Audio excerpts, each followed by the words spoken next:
California was an island. Literally for hundreds of years, people made maps showing California as an island.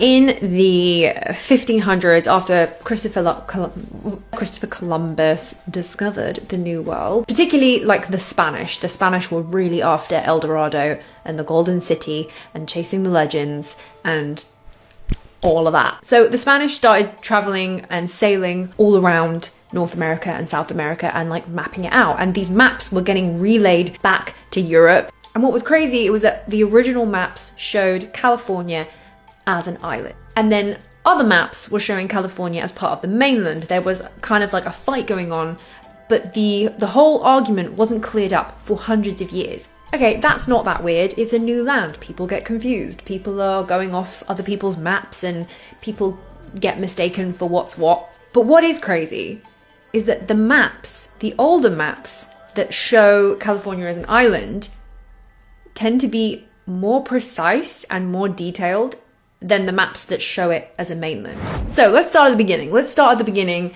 Who was the first person to say that California was an island? Where did the concept even come from? There was a book that came out. It was written around 1496, and the earliest copy that we have of it is around 1510. Okay, I don't know, this is the book here. No, there. Say the name in English. It was The Adventures of Esplandian.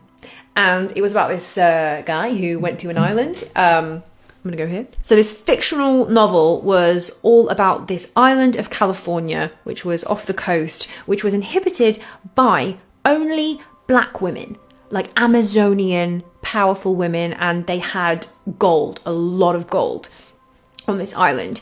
And it was about the queen called Calafia. Anyway, so this is where the legend and the story came from, and the name kind of stuck. So people trying to find this island of California were sailing around, and they did. They found the bottom end of California, which is like a kind of stick.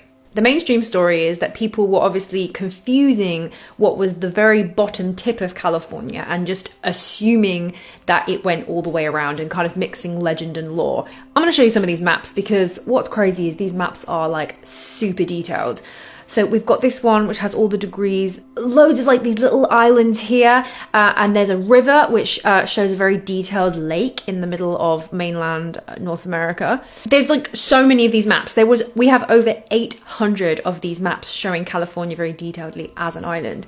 And what's interesting is you can see here, like I said before, they are very specifically also mapping out the four kind of mini islands that lie between the California island and the mainland, and also this river and a lake which shows up on pretty much all of the older island California maps, but it disappears off the map on a lot of the mainland charters. So they couldn't find it when they were charting the mainland maps.